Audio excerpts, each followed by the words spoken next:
Paramashivoham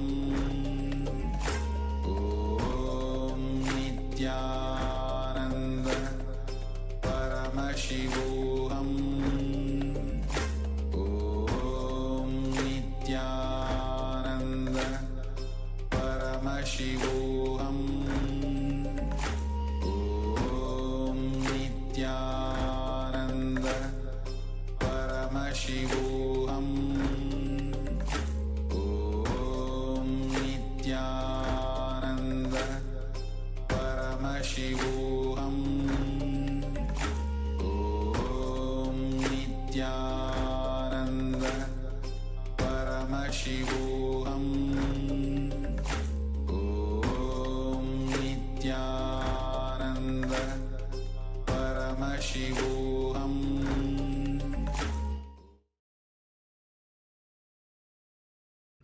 Yes, Nityanam everyone. So please open your eyes. And now you can type out the answer that Swamiji revealed to all of you.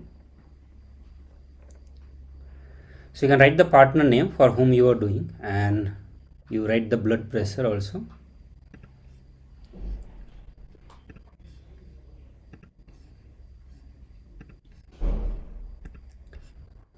The next session that we are going to get into is on the powerful cognition or the truth that life is for others. And through these various powerful cognitions, we are going to understand and experience the different dimension of us, which opens up only when we start living life for others. It's very common for all of us that we continue to live life for just for ourselves, and that limits us or make us have a limited experience of life in multiple ways. And through the various sessions that we are going to have here, the various powerful cognition that Swamiji is going to give will help you to understand that how living life for others is actually going to enrich you first. So the moment when we decide to start living for others, it is the first, you are the one who will be enriched. You are the one who is going to experience the extended possibility of your life.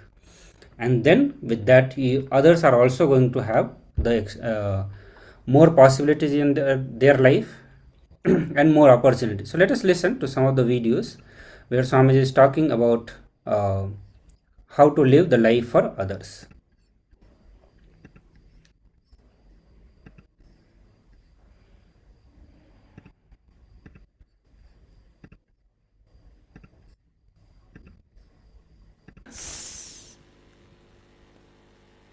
First, you are afraid to own your pure consciousness because you cannot possess it.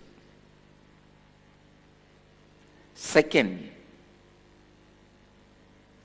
just like the example of because you cannot fence and possess the ocean, you decide to settle down in the beach, because beach you can fence it and possess it, not allow others to enter. Same way, consciousness you cannot fence it and possess it, but body and mind you can fence it and possess it.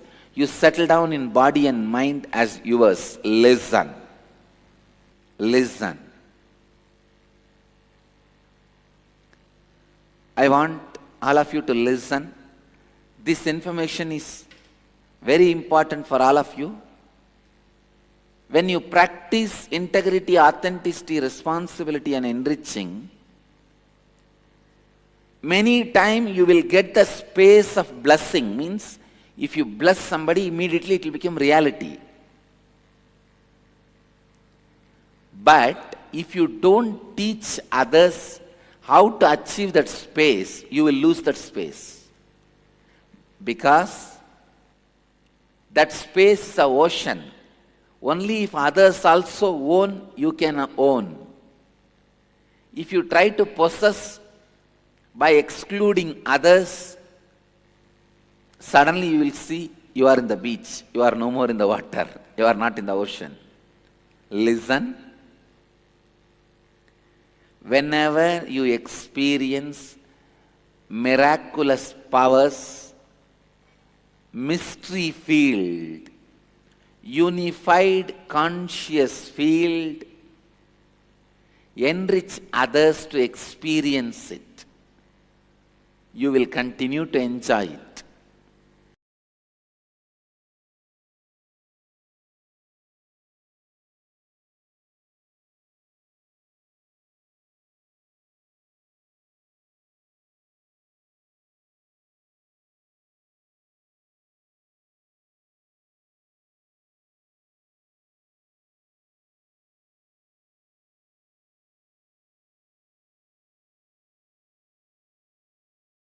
Not going to achieve anything in the life. Nothing can be achieved in the life. I tell you, the moment you discovered the root pattern, completion is one side. Even till completion, decide not to function based on the root pattern. That decision frees you, liberates you from the root pattern. I have seen people stuck with that poverty consciousness will have so much of insecurity. Even after you discover your root pattern, if you decide not to function on the same way, only then the new possibilities in your life starts opening. And same way I have seen the rich guys living in the pattern of spendthrift, left and right spending, without even knowing or bothered about the future. Not thinking or planning about future, not bothered about future, does not mean you are fearless or you don't have insecurity. Understand? Not knowing about death does not mean you are not going to have death. That does not mean you need to think about death 24 hours. The insecurity which comes because of poverty and being spendthrift because you don't care about future, both are one and the same. ध्यान से सुनिए.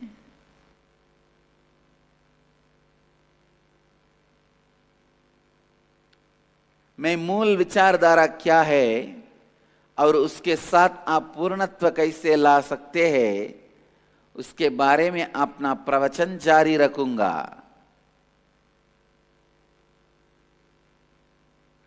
अपने मूल सोच विचार को बिना खोजे और उसे पूर्णत्व किए बिना आप जीवन में कुछ भी हासिल नहीं कर सकते हैं. आपको निर्णय लेना होगा कि आप मूल सोच विचार के आधार पर काम नहीं करेंगे. अपना मूल सोच विचार की खोज की बाद यदि आप निर्णय लेते हैं कि आप उस मूल सोच विचार के आधार पर काम नहीं करेंगे, तभी आप एक नई जीवन का अनुभव करेंगे. ध्यान से सुनिए. Yesterday I have started explaining on root pattern. I have defined the root pattern. You also need to know important fact. Nobody is responsible for your root patterns. Neither your parents, nor your brother, or your sister, or anybody in your life other than you. Only you are responsible for your root pattern. When you are cornered, confronted, why can't you decide to handle the situation with complete consciousness? Why did you decide to make a fence for you? It is like Mullah Nasruddin's story. One day Mullah was searching something on the street light. Everyone gathered around him and they also started searching. Finally, after 2 hours, they asked Mullah, "What are you searching?" He said, "I am searching my diamond ring." They asked, "Where did you lose?" "I lost it inside the house." They asked, "Then why are you searching in the street light?" "No, inside the house there is no light, so I am searching in the light. I have to search in the area where there is light." This is what exactly we do in our life. Listen.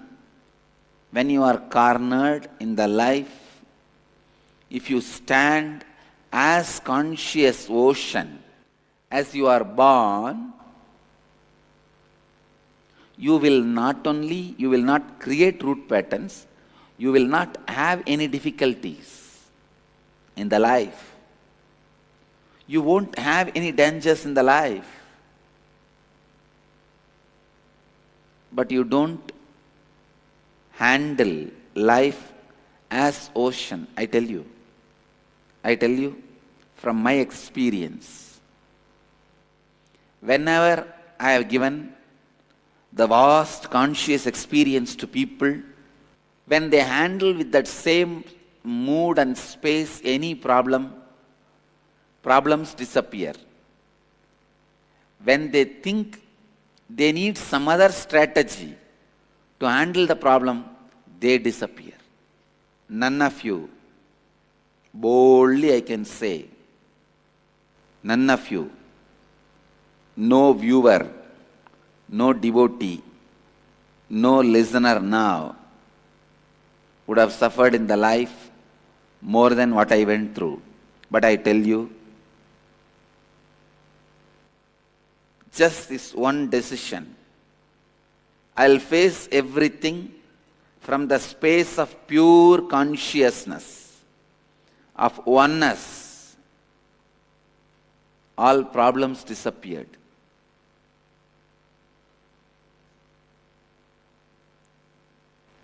I have seen people, when they face the problem with the space of tattvas, pure oneness, problems disappear. If they think, no, tattvas and all will not help me to solve the problem here, I have to do some other strategy planning, I have to do some other thinking, then you disappear. If you disappear, problems are successful in what they want to achieve. If problems disappear, you are successful in what you want to achieve. आपको ये समझना है कि आपके मूल विचारधारा का उत्तरदायित्व आपके माता पिता या आपके भाई बहन नहीं है. आपके मूल विचारधारा के लिए उत्तरदायी केवल आप स्वयं हैं. Just like Mullah Nasruddin has decided to search for his diamond ring where the light is.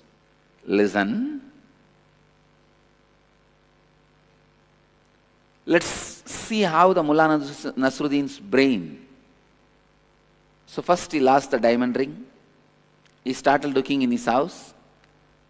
Then he remembered the teaching from the young age.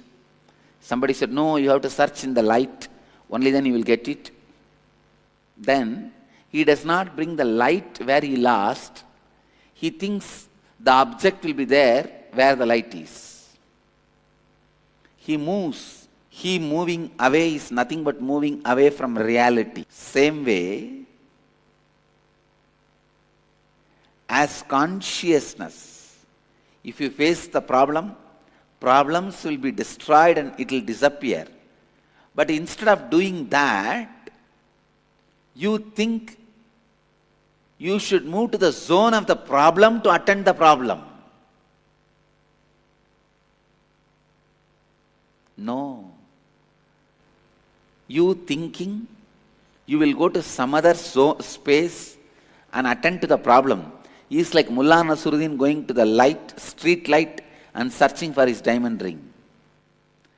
Problems come Because knowingly or unknowingly you missed the space of oneness, space of tattvas. So you cannot solve the problem again by missing the space of tattvas, space of enlightenment. It is like Mullah Nasruddin thinking. He can search in the street light and discover his diamond ring. Is it possible? No. Nahi. It is not possible. I tell you, whatever may be the problems, even if you are going to be hanged tomorrow, or you are planning to hang yourself tomorrow, decide to handle everything only through these four tattvas of integrity, authenticity, responsibility and enriching. There is no big problem which cannot be handled by these four tattvas of integrity, authenticity, responsibility and enriching. There is no problem which is too big. Sometimes people think, no, my problem is too big, I cannot solve it by integrity, authenticity, responsibility and enriching. No, there is no problem which you cannot solve with integrity, authenticity, responsibility and enriching. जब जीवन से आपका सामने होता है, आप अपने महासागर रूपी चेतना के साथ जब कड़ी होते हैं, सभी समस्याएं दूर हो जाती है, सभी समस्याएं दूर हो जाती है जब आप तत्वों के साथ समस्या का सामने करते हैं। समस्या दूर हो जाती है। समस्या क्यों आती है? क्योंकि जाने या अनजाने में आप तत्वों के अंतराकाश से दूर चले गए। इसीलिए तत्वों के आधार पर ही आप समस्या का समाधान पा सकते हैं, चाहे वो कितनी ही बड़ी समस्या हो। समस्या कितना भी गंभीर क्यों ना हो, जैसे कि अगर आप कल फांसी पे चढ़ रहे हैं या आत्महत्या करने की सोच में है, तभी आपकी समस्या को केवल संपूर्ति, श्रद्धा, उत्तरदायित्व और लाभान्वित करने के ये चार तत्व से सुलझाइए। Understand? You wanted to make a fence in the ocean so that you will not allow anybody else. You can possess it. When you see you can't put your fencing stone on the water, slowly you move back and put your fencing stone on the beach. Now, neither you possess it nor you own the ocean. Now you are owning and possessing only beach, not the ocean.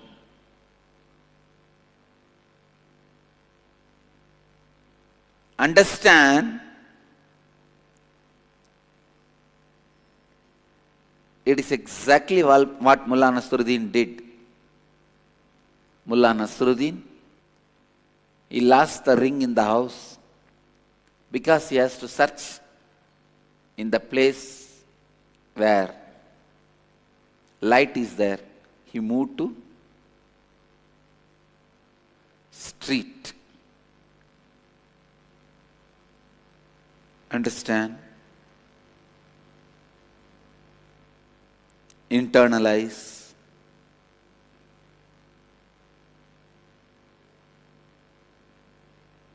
Radiate.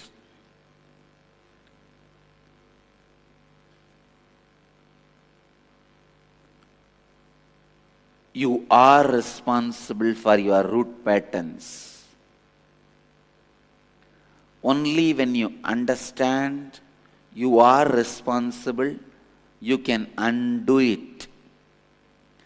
Even till you undo, you can deny the influence of root pattern on you. I tell you. You can undo it by completion, but even till you undo, deny its influence over your space. Don't listen to it. Don't act. Don't continue to act based on that foolish root patterns. You say, no, after 3 months, I will not listen to root pattern. But now, better I will go with root pattern. I have to be safe. No. समझने की कोशिश कीजिए, आपके मूल विचारधारा के लिए केवल आप ही उत्तरदायी है. I tell you, never the same door open against for you in your life. Listen, never the same door opens again for you in your life. When you are caught with your root patterns, when you don't decide to deny the power of root patterns over you, the life you miss is missed forever, for ages. जब तक आप उसके साथ पूर्णत्व नहीं लाते हैं, तब तक उस मूल विचारधारा का तिरस्कार कीजिए, उसको अपने जीवन में हावी होने ना दीजिए. Live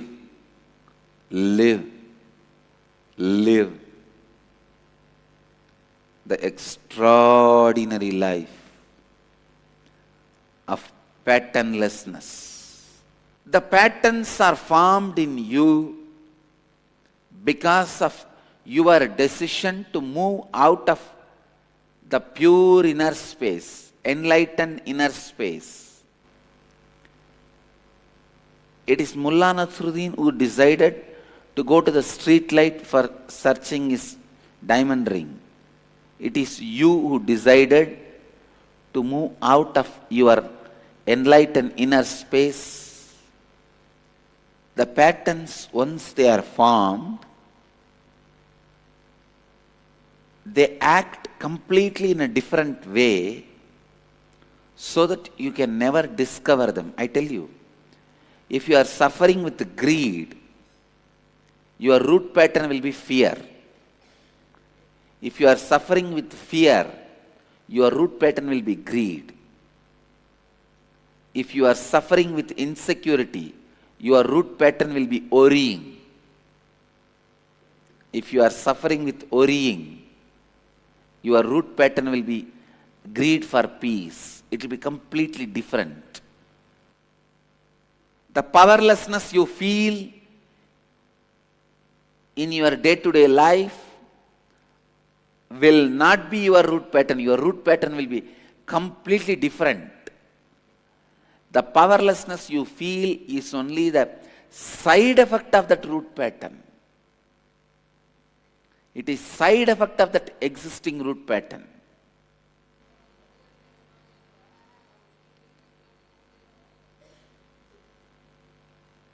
Just if you take these two satyas in your life, one, go on contributing to the world. Go on contributing. Yesterday I had class for my sannyasis. Unfortunately, my classes to my sannyasis cannot be live telecasted because it is direct personal instruction. But I tell you, what I share with my sannyasis during those sessions are the straight, powerful methods for transformation. whatever you listen from me in the morning satsang is like getting electricity from the breeze. What do you call? They produce electricity from windmill. What you get from me, the morning satsangs, is like electricity from windmill. But what I speak to my sannyasis and the truths I reveal to them are the electricity from atomic power station. Yesterday when I was conducting the session for them, one of the important secret I revealed, which I wanted to share with you all, any root pattern you carry can be destroyed just if you have a love for people. Decide to go on enriching everybody who is happening in your life. Decide life is for others. It may be your father, mother, brother, sister, a person in the street, unknown co-passenger in the train, whoever is in your breathing space, life is for others. As long as you are stuck with your small problems, you will see poverty is sitting on your head.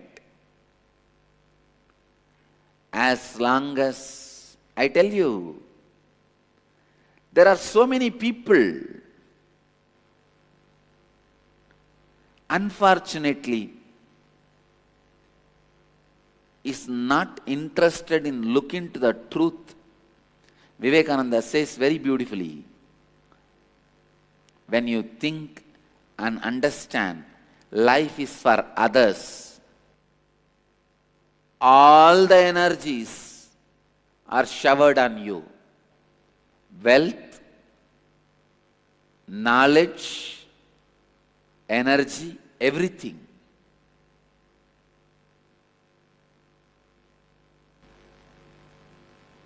I tell you from my own experience, when I decided any wealth comes around me is for others, cosmos showers me more than what I need and more than what I needed for even doing the work I am doing.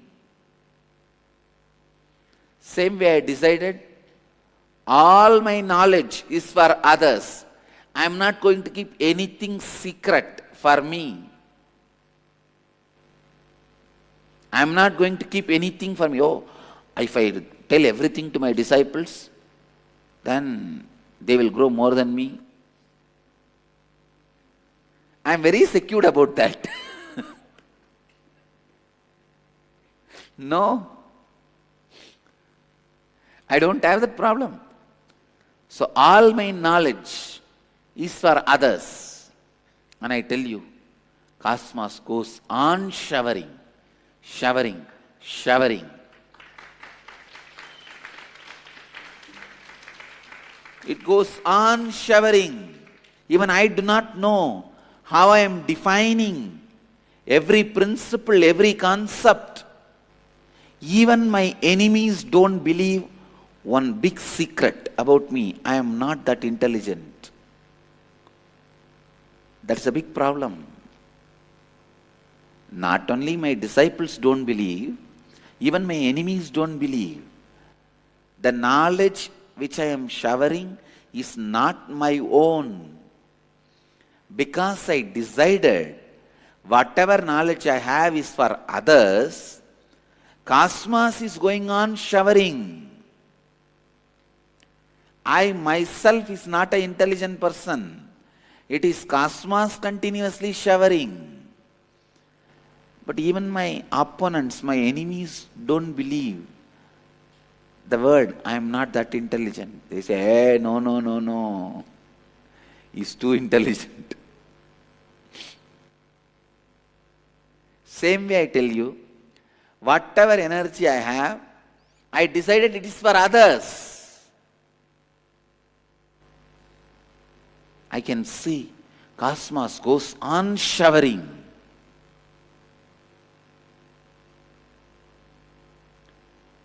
First, cosmos showered healing power on me. I went on sharing that to the world. Not only me healing others, constantly teaching everyone to heal others. When I decided all the energy I have is for others, cosmos was showered healing energy on me. Not only I started healing others, went on teaching everyone to heal others, decided this power is for others. I can see cosmos was showering the next power on me, ability to awaken anybody's kundalini. Now I am already working. By the end of this year, at least to 100 people, I'll share this power. They will also be able to awaken others' kundalini.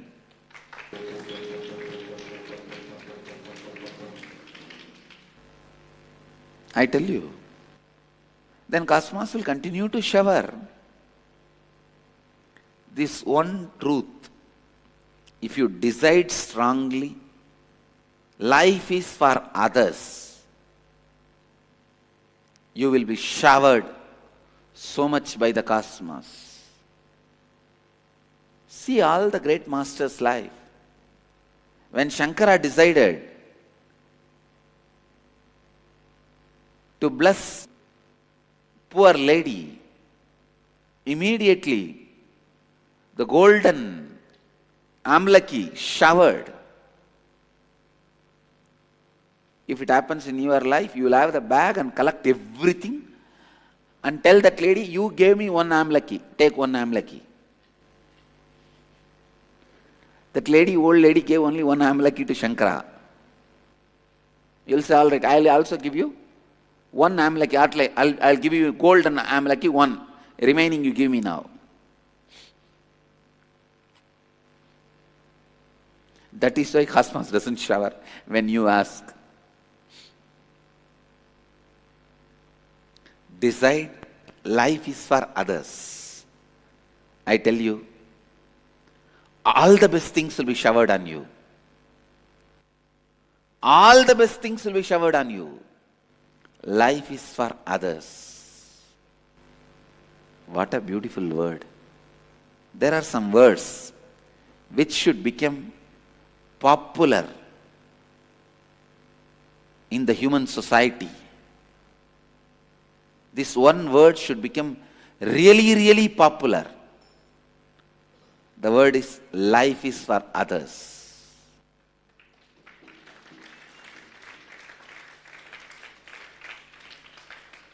These words, love everyone, all these are two poor words. Life is for others.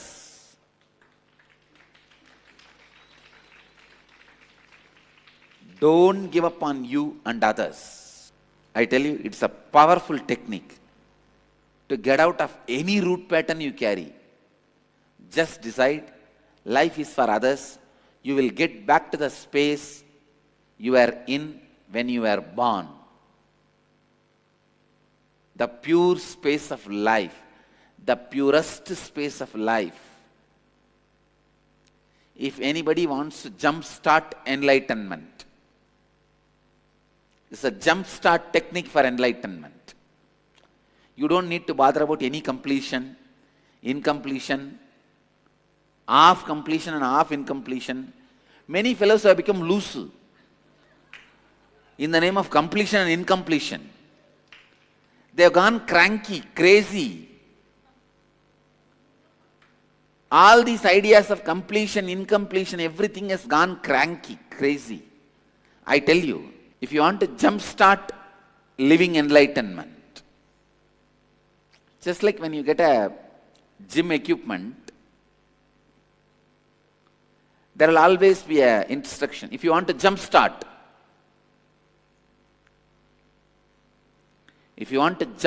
living enlightenment, I tell you, decide from this moment life is for others. Everything will disappear. Your insecurity, fear, anger, greed, all the root patterns will become rootless patterns.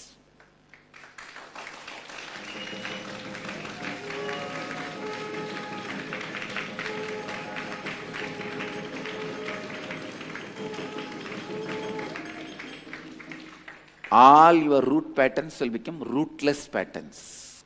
दूसरों के ऊपर और स्वयं के ऊपर विश्वास मत खोइए। ये दृढ़ निर्णय लीजिए, आपका जीवन दूसरों के लिए है। आप जीवन की शुद्ध अवस्था को पुनः पाइए। यदि आप जीवन मुक्ति का तुरंत आरंभ करना चाहते हैं, इस क्षण ये निर्णय लीजिए, मेरा जीवन दूसरों के लिए है। Decide, life is for others. I tell you, I am talking with the responsibility that I am listened by millions. With that responsibility I am talking to you.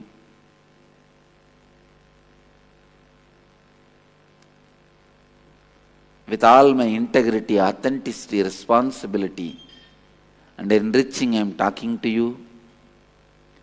Decide life is for others.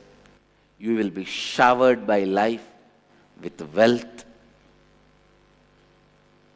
knowledge and energy. Lakshmi, Saraswati, Durga, all the three will be radiating through you.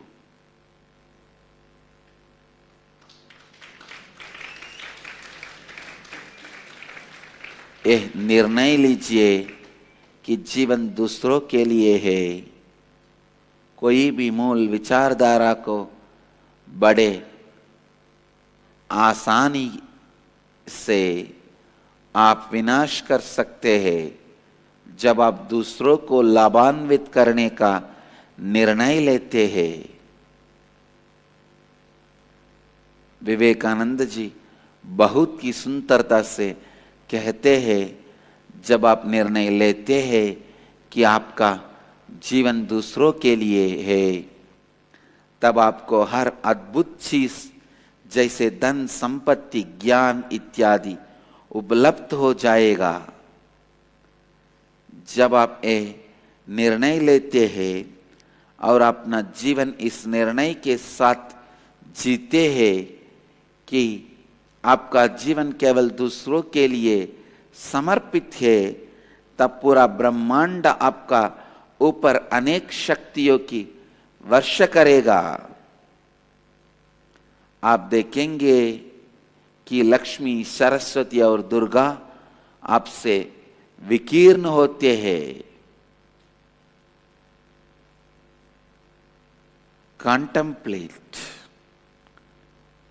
Contemplate on this truth today. Declare, life is for others. You will see everything is showered on you. इस सत्य पर मनन कीजिए, एक घोषणा कीजिए कि आपका जीवन दूसरों के लिए है। आप देखेंगे कि आप जीवन में सब कुछ पा सकते हैं। I'll continue on why root pattern, how root pattern, what is root pattern, Why completion? How completion? What is completion? In further satsangs, I have a good news for all of you, and many of you are waiting for the Kailash Yatra this time with me. Last year we had a restriction that there need to be minimum of 5 people from.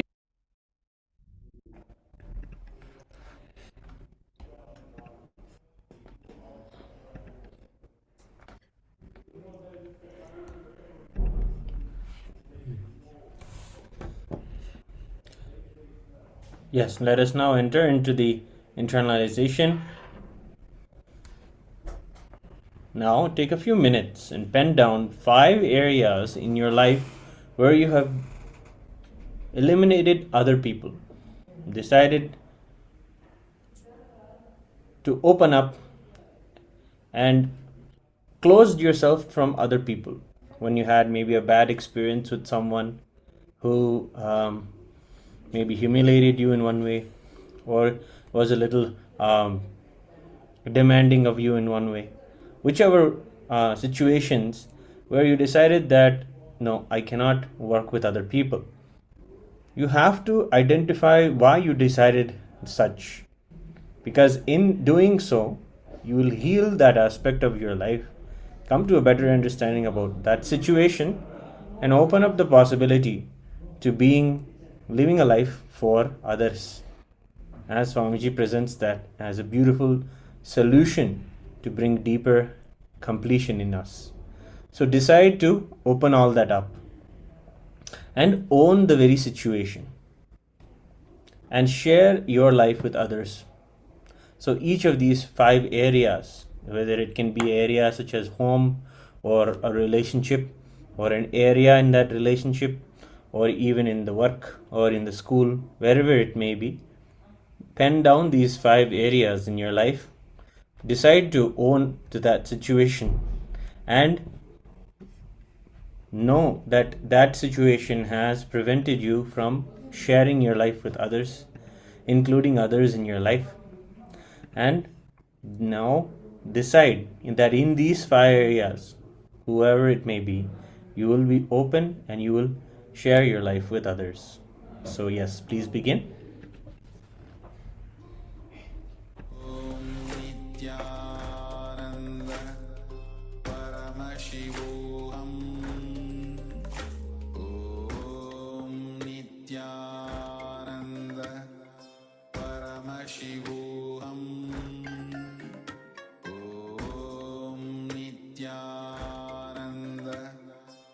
Paramashivoham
Paramashivoham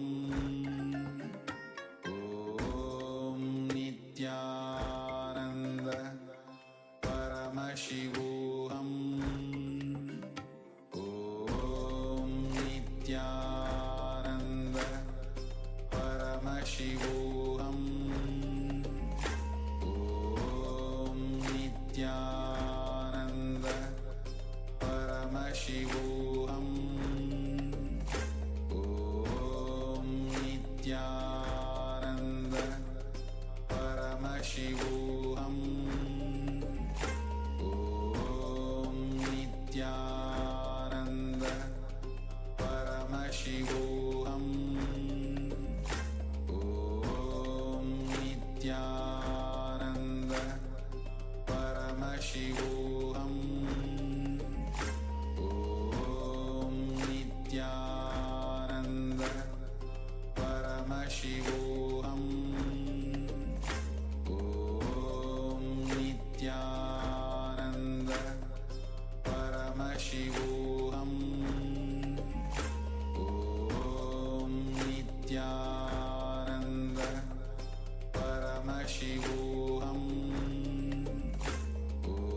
Om Nityananda Paramashivoham Om Nityananda Paramashivoham Om Nityananda Paramashivoham Om Nityananda Paramashivoham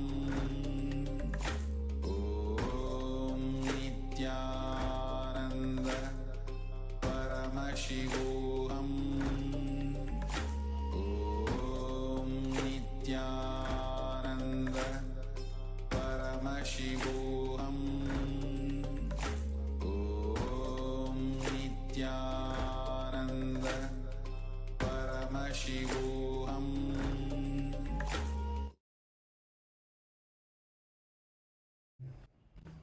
Yes. Nityanandam, you can relax. With this beautiful session, we'll now move into the power manifestation. Let us use the rejuvenated energy that we feel now after understanding how others and living for others can really heal us. Sometimes we even create unnecessary problems inside of our bodies because we want to avoid people or avoid situations. Whenever someone speaks or whenever an interaction has to happen, we would always feel maybe nervous, or we'll feel sweat in our palms.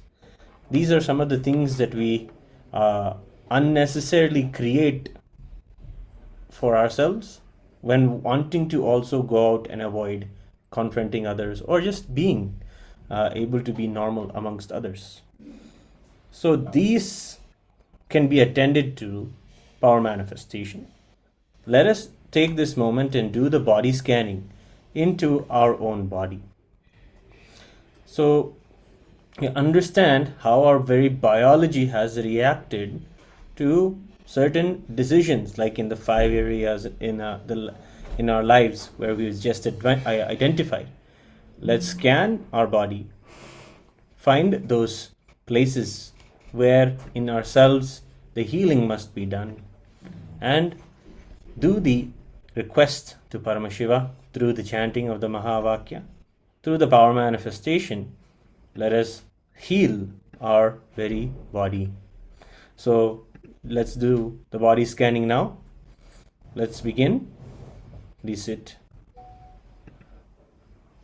Close your eyes. Inhale and exhale as deeply as possible and as slowly as possible.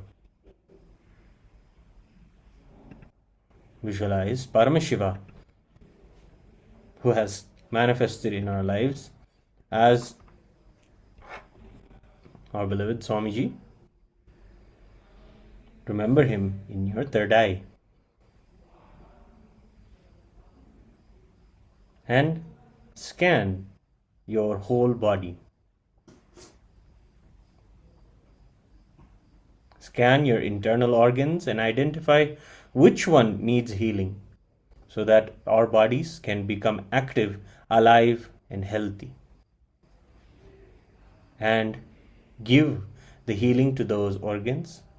Allow Swamiji's energy that is there beautifully in your third eye to heal all of your body, internal organs. Please begin.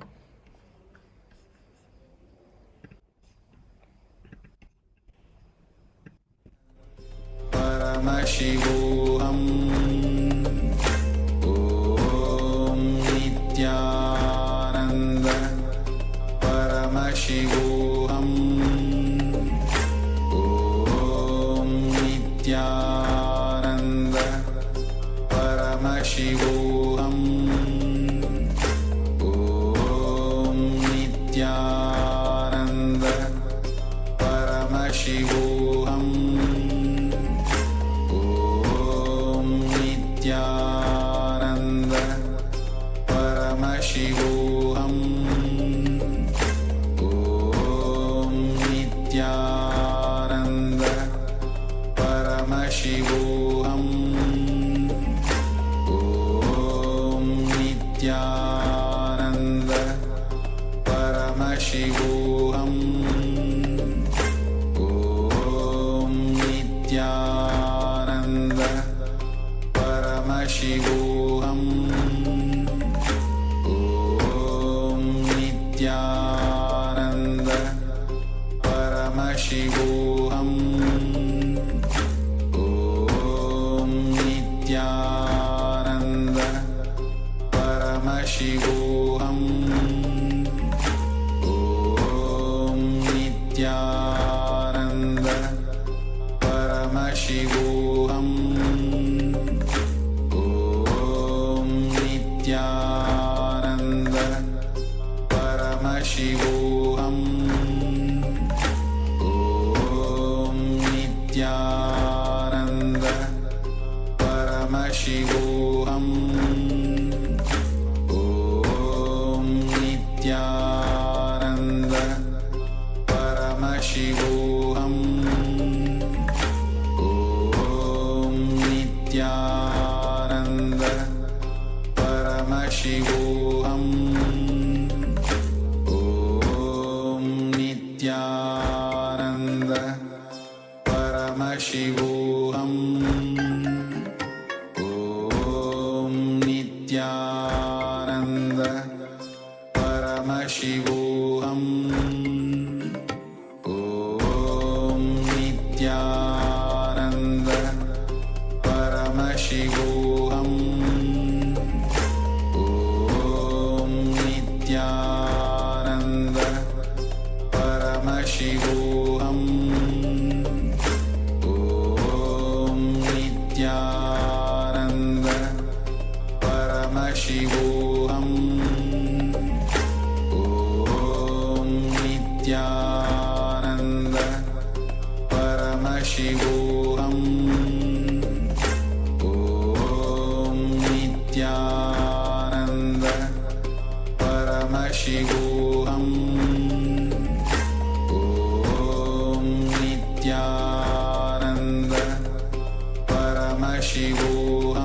Paramashivoham Om Nityananda Paramashivoham Om Nityananda Paramashivoham Om Nityananda Paramashivoham Om Nityananda Paramashivoham Om Nityananda Paramashivoham Om Nityananda.